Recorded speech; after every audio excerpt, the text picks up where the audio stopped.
I've been scouring the internet on my computer, and I've been seeking out lots and lots of aviation related video clips, and I've come across some really interesting stuff. A lot of it's related to early gliding, and there's some really good video that was shot up on Itford Hill at the back of Lewes in the 1930s, and there's quite a lot of aeromodelling footage there as well. And I've put it all onto this DVD, and it runs for about 40 minutes, and the first 20 minutes are devoted to early gliding, and the second 20 minutes are all aeromodelling. And I found this style of presentation and commentary highly amusing, and I think you will too. Girl glides channel, or to be more accurate, is towed across by a plane. The young lady in question is Miss Joan Meakin, 24 years old and London born. The object of her spectacular return to England, for she has been studying gliding in Germany for some years, is to imbue us with the same fervour for this sport as prevails over there. Once over Heston, the steel cable is dropped, and the young airwoman loops the loop as evidence of her control over the glider. And so to earth at Heston. Mother is there to greet her. Liberty.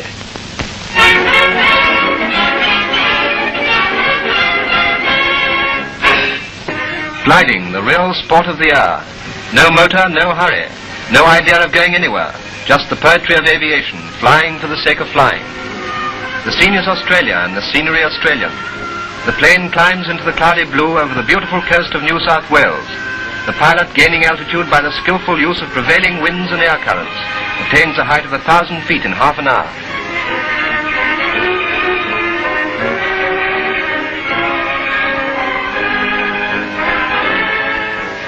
Now he prepares to land. The nose is pointed into the wind, and dropping down to make a perfect landing, he scrapes the back of an idling horse. Gliding, the real sport of the hour.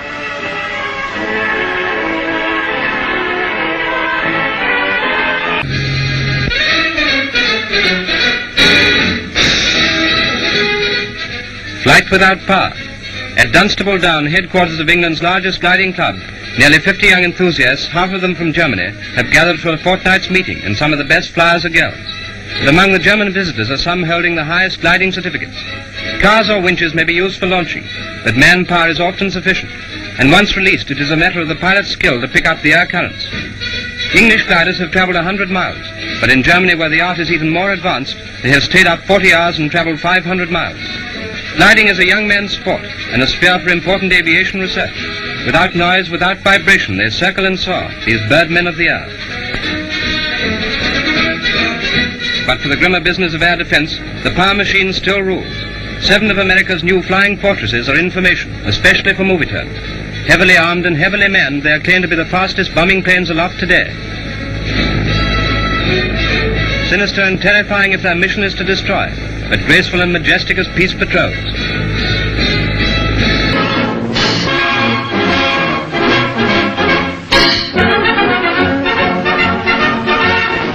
Gliding is nowadays not only an established sport, but also, and this is not so obvious, a laboriously acquired art.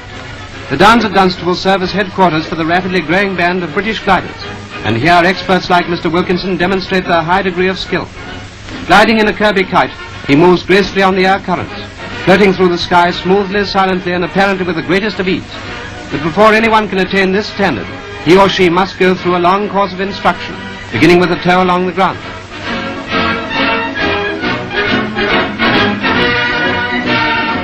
Even such a famous aviatrix as Amy Johnson, with so many world-famous aeroplane flights to her credit, has to learn how to fly a glider.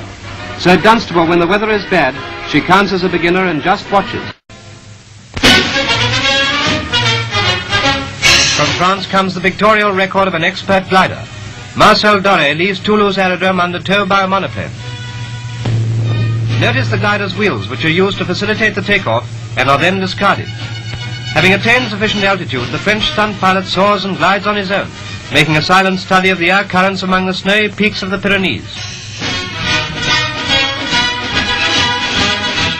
Meanwhile, a movie-tone cameraman makes a study of the glider and follows it in a breathless dive past the mountain slopes. It looks like a crash, but Doré has perfect control, and within a few feet of the ground, rises on an up current to demonstrate the art of stunting in a motorless machine.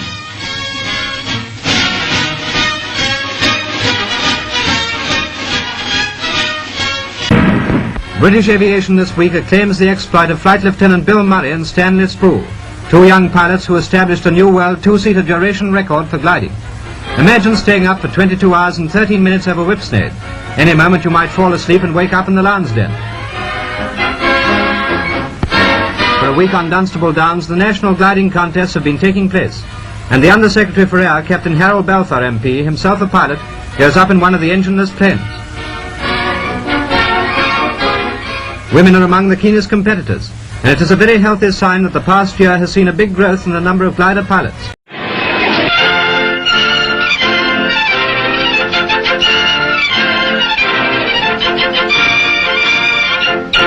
I've come over here to England for the purpose to help the British Gliding Association to bring up the movement in soaring and gliding also in England.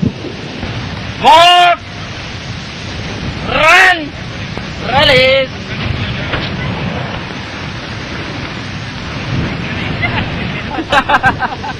I said that was very good, Cromwell. You like it?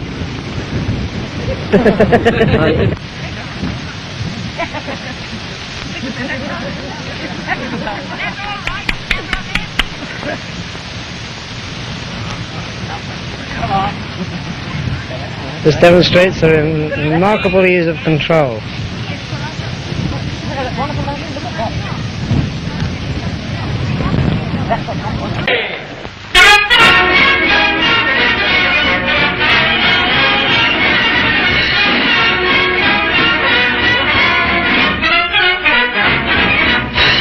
I'm very happy that we are able to demonstrate the first time in Vienna soaring and gliding.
thought that was transgender. We ought to turn him loose. Down in front.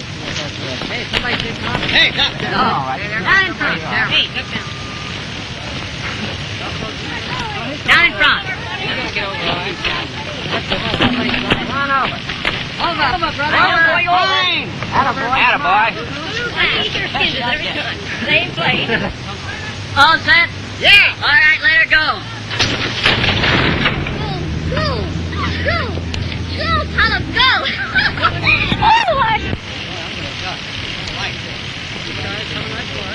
Boy, last one.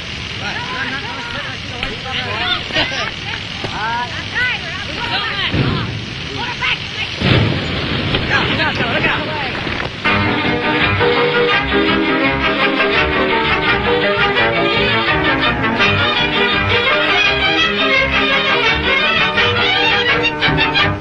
Where are you going to take off from? From the Marin shore, the north side of San Francisco Bay. How high is that above the water level? The point I'm going to take off is a continuation of the north side of Golden Gate, Lime Point, at an altitude of 920 feet above the bay, above sea level.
The strength of any Army cooperation squadron in action with the Army depends to a large extent on its mobility.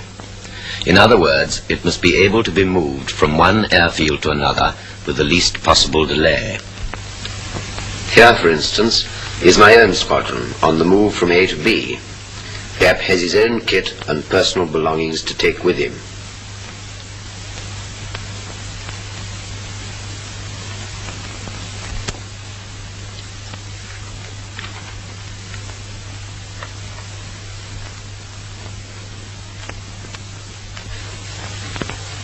All the gliders, with the exception of my own, were flown by members of the Glider Pilots Regiment of the Army.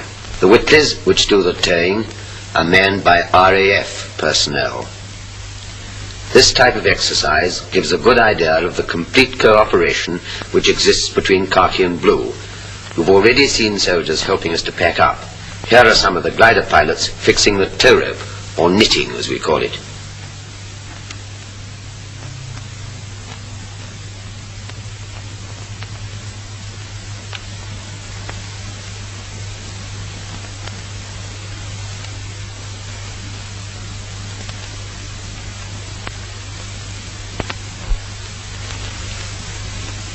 The gliders are now being towed off.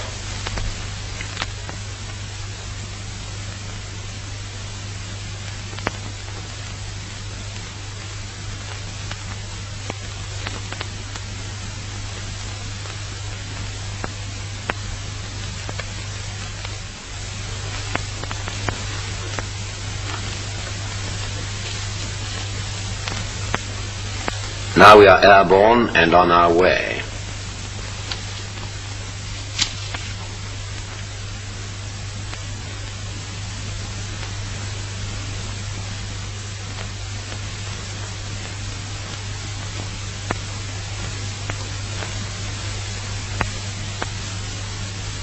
tow rope was gone, and we are gliding free near our new base and down towards the aerodrome. You can see the ground appearing to come up at us. We are making quite a steep descent, much steeper than in a power-driven aircraft.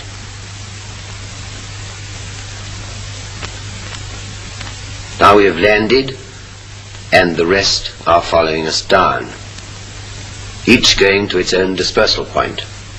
There's no need to have an engine for taxiing, as you can put the gliders wherever you want them. This type of move is nowadays almost an everyday occurrence, so much so that the gliders are becoming known as pantechnicons. We in the Army Cooperation Command of the Royal Air Force enjoy this sort of work, and enjoy still more working in such close harmony with the Army.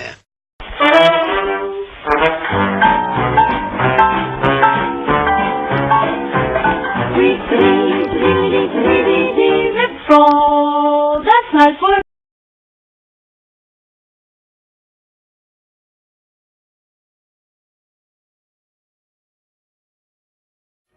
Daredevil pilots of the future line up for their own air pageant with their own machine. It's the first show to be organised by the Irish Junior Aviation Club, and the flying's ground is at Phoenix Park.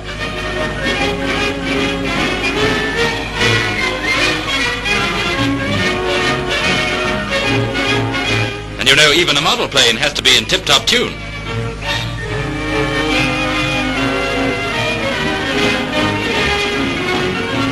The first one's away on a magnificent flight.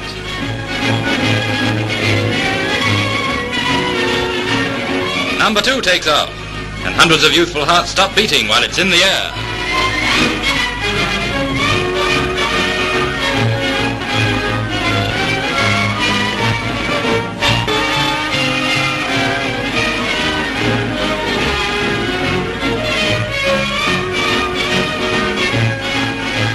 A real dandy, a pickerback plane.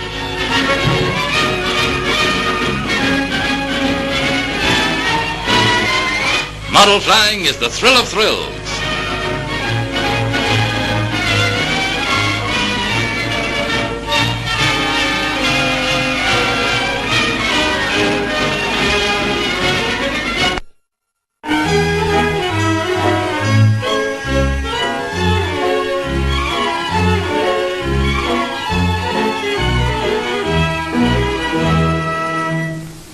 Things get a bit thick at the start. These frail craft do all that a big plane does. They nosedive and soar, bank and turn. It's plain to see these youngsters have the right grip on things. And here's the most realistic thrill of all. Wonderful model seaplanes that actually taxi off the water. Their only means of locomotion is stranded elastic attached to the propeller from the fuselage. Note the floats with training step and everything. Now the takeoff. Once they gain the higher air currents, so perfectly balanced are they that they fly for sometimes as long as 40 minutes. They fly all right, even the propellers buzz, over the hills and far away. And another epic flight has been recorded. Oh, he's gone, poor fellow, left a starving wife and a pair of goggles. But what's a fatality to these hardened sons of the clouds? Their life is full of ups and downs. Keep your eye on this little bus, up, higher yet. Even Smithy could hardly do better.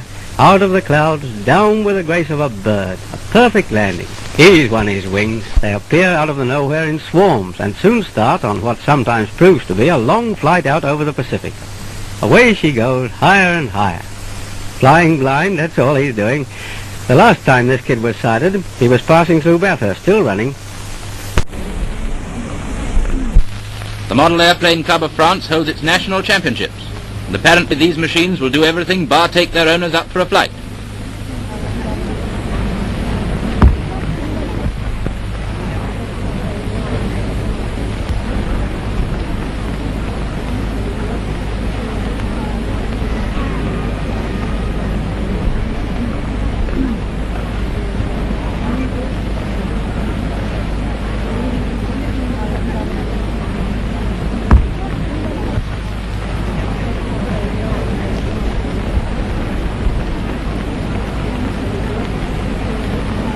Flying is getting into young Britain's blood. If they can't take to the sky, they let off their enthusiasm with models. But make no mistake about it, these aren't those snobbish, power-driven ones, my dear. A piece of elastic is all that takes them up and keeps them there, somewhere.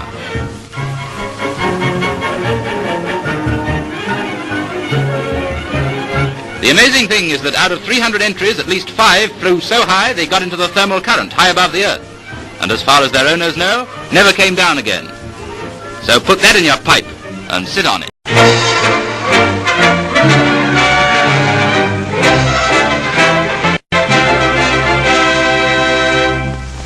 The 1936 National Championship Model Airplane Meet gets underway with all the thrills of real flying.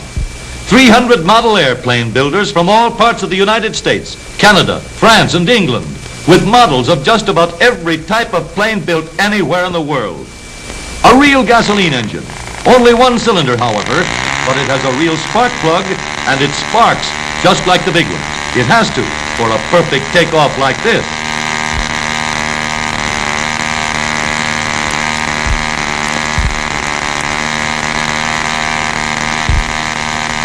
Look out below.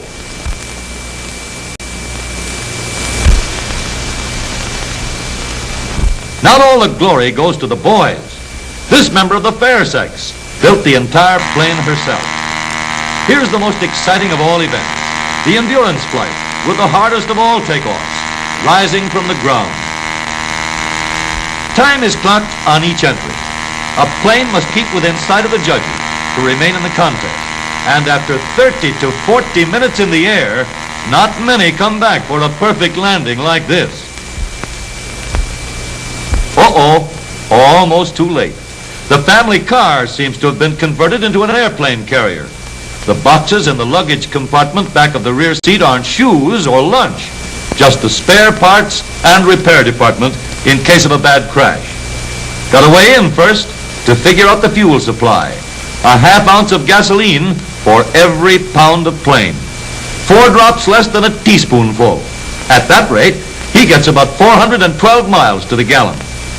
There's a simple adjustment on the motor to fit the grade of gasoline, just like the octane selector on Dad's car.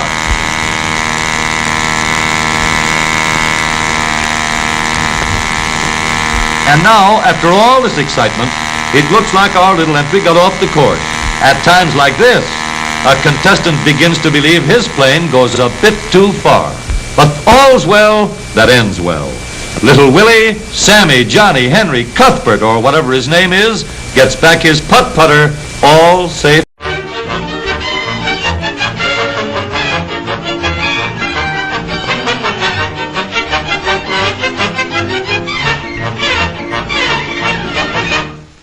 All right, Bob, let's have the gasoline here. All right, now go easy, buddy, because she only holds about a half a pint, you know.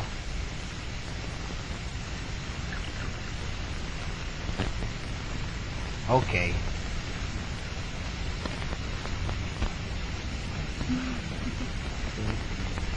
All right.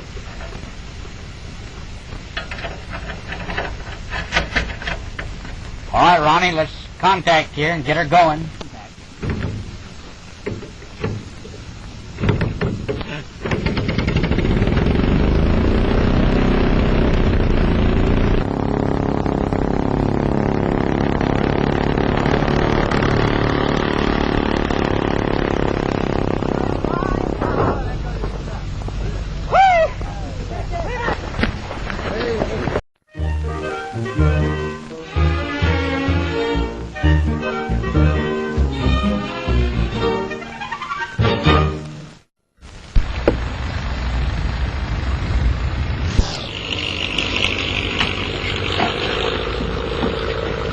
Bottom wing is kept in position by garter elastic.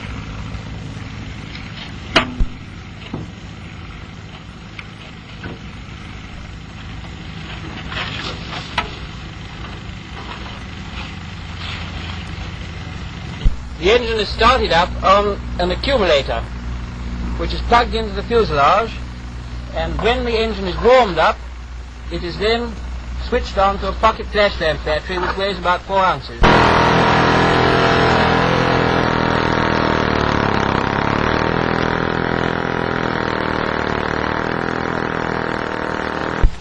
a Westbury two-stroke engine modified to fit in this aeroplane with a view to making a record duration for a model. It's a 30cc two-stroke engine and has a small float control carburetor.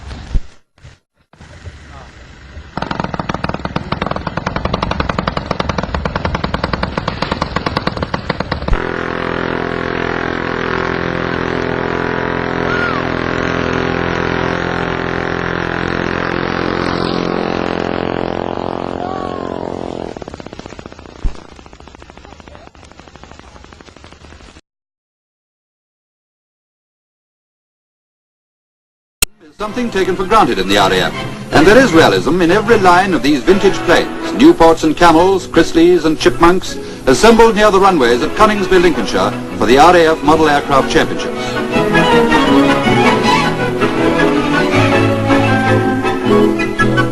What can be learnt from such models in a supersonic age? 1,000 RAF model builders could give you the answer to that. Eliminating contests have been held in 7 out of 9 home commands. Now the results in the balance.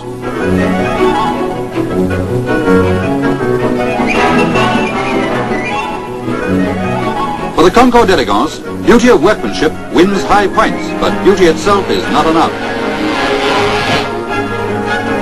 Each plane must fly 20 seconds to qualify. Here's a puss moth too interested in eggs.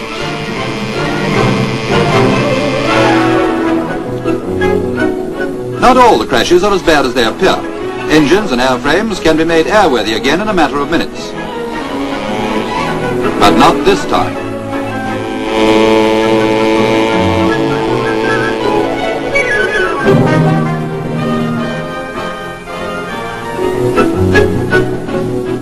A beautiful model, this Seagull, built by a sergeant of Bomber Command. But in less than 20 seconds, 3 months' work for nothing.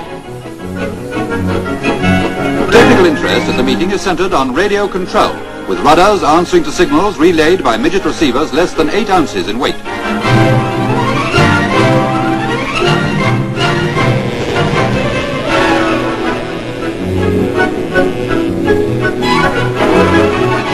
On a wavelength of 27 megacycles, he can control his model up to a distance of a mile. So in miniature, we see the pattern of the future as she flies radio controlled through the sky.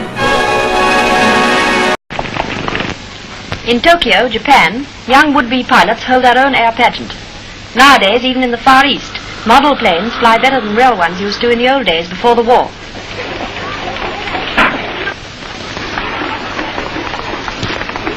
No petrol, no pilot, no nothing. Just a non-stop flight to nowhere.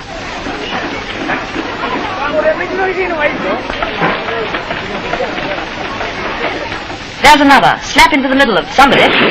The next best thing to being old enough to fly in a plane is to have a model which really goes, and to fly with it in imagination.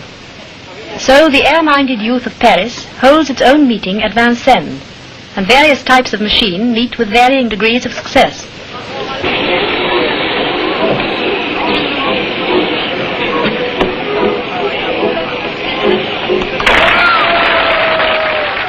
The plane that can release miniature parachutes, however, is obviously the last word in model achievement.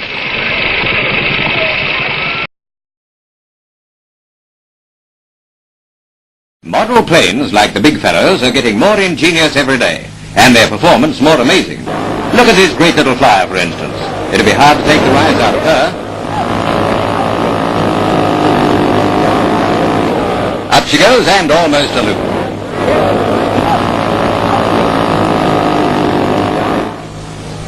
Another fine takeoff, and a stunt flight that's even more thrilling, to her owner anyway, than the real thing.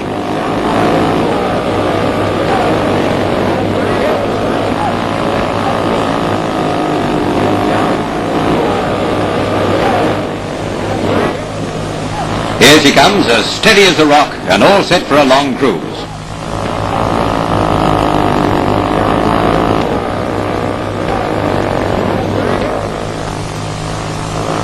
And here's a little beauty. Watch how gracefully she turns. And if you've never seen a perfect landing, this is how it's done. It's the knot lips that attract these young men. the trips that might or might not be made by their model planes. They're members of a New South Wales Aero Club, and here they go.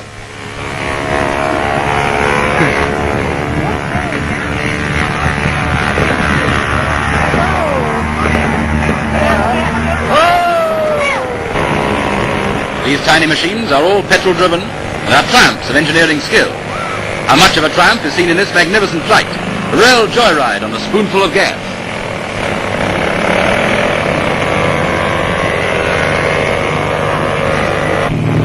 Taking off from a motorbike is good fun and gives the machine a little more impetus. I said it gives the machine a little more imp. Oh, well, you can't expect it to stay up all day, can you?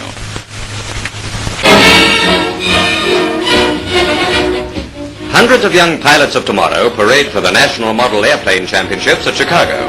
With wings well up, they come from every state in America, the cream of the country's midget plane designers. Spare parts. Looks as if there might be a few spare parts to spare.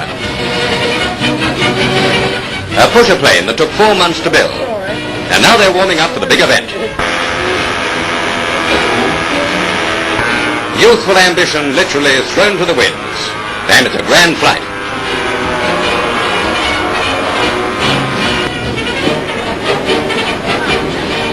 Of course, they can't all be happy landings.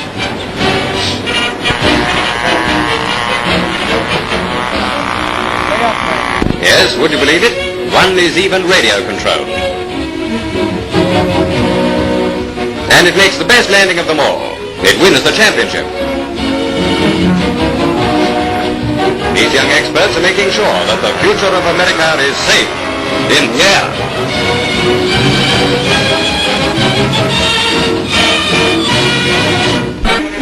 Britain's designers of tomorrow get together for St. Albans Model Aircraft Rally. Accurate in scale from air screw to tail fin, these tiny planes are built for performance and not appearance. The real test comes at the end of the takeoff. Some powered by elastic, others by petrol motors, these models have set up remarkable endurance flights. But like larger airliners, they can't always guarantee a takeoff to schedule.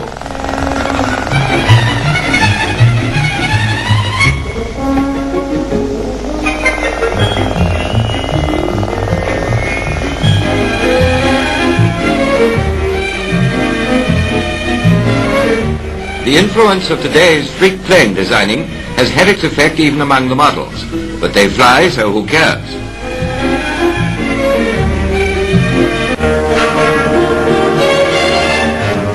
The Hadley Page Aerodrome at Radlett copes with giant aircraft most days of the week, but once a year it welcomes the pygmies at the All-Britain Model Aircraft Rally.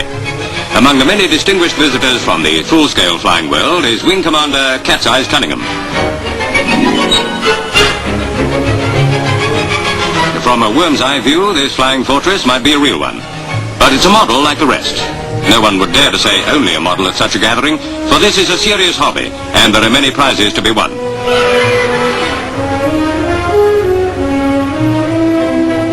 The modern miniature petrol engine means that scale models can also be flying models, like this beautifully made replica of a Lancaster, the bomber which made RAF history in the Dam Buster raids.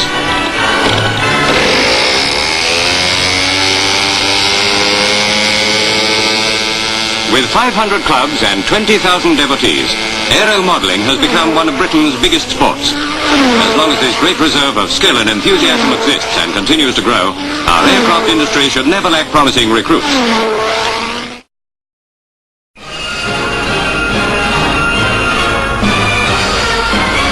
At Radlett Aerodrome in Hertfordshire, 1,000 model aircraft enthusiasts take part in their equivalent of the Farnborough Air Show. All the model men are experts at their hobby, so it needs an expert to act as judge. Who better than Cat's Eyes John Cunningham, wartime fighter ace, and now one of our leading test pilots. On hand with advice is Peter Bouguet, another test pilot. But the menfolk haven't got it all their own way. Maybe it's not worth 35,000 quid, but it's an almost perfect replica of the Russian MiG. Now for the flying.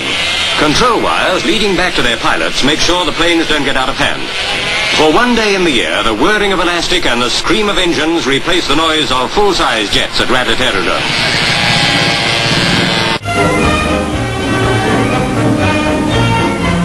Surrey Park, Melbourne, model plane enthusiasts demonstrate the latest thing in airborne models.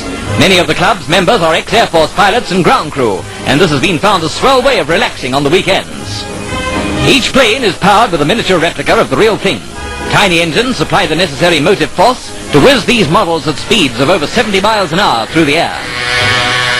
From a bumpy takeoff, the small plane lurches into space and sets about setting a record in miniature speed. Twin lines allow the operator to control his model while in the air.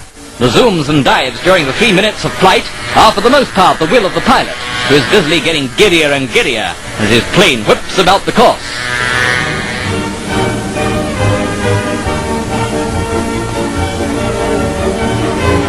With petrol rationing nearly at a close, there'll soon be no limit to the distances flown by these machines. A petrol lighter would keep these babies in the air for hours. Small engines developing over 10,000 revolutions a minute produce nearly 1 foal power. Well, they're not large enough for 1 horsepower.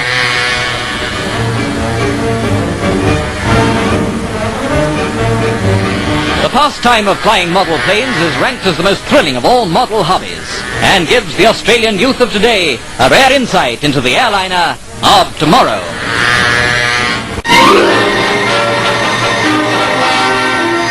At Kenley RAF Station, the World Championship for radio-controlled model aircraft. 12 countries were represented, including America, Japan and Russia. To the total muster of about 30 planes, Britain contributed 3. The competition was spread over a week. And imagine the knowledge and endless effort that goes into the making of a little machine that flies with radio control. That's a Japanese model.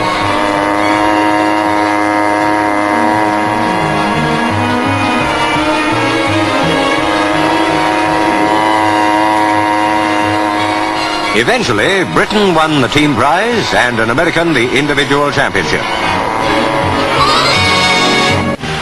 On a lake near Hilversum, top Dutch aeromodelers took part in a national contest for radio-controlled hydroplanes. The home-built craft are masterpieces of miniature engineering that can duplicate the flying maneuvers of the real thing.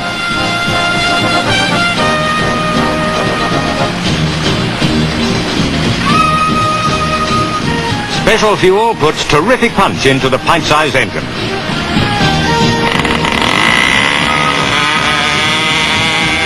A final control check, and it's all systems go.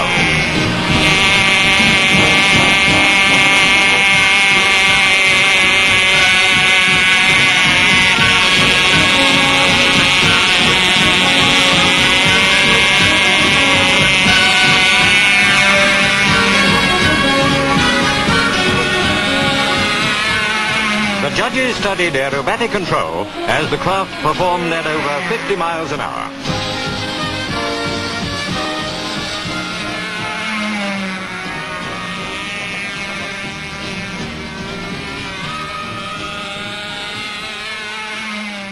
The standard of model flying was of a very high order. Quite a problem for the judges. But Jan Brinkman was in top form. It was this expert piece of control flying that won him the honours of the competition. Well, I hope you've enjoyed my little collection of vintage flying clips. I know I have. In fact, I think I'm going to go and look for some more.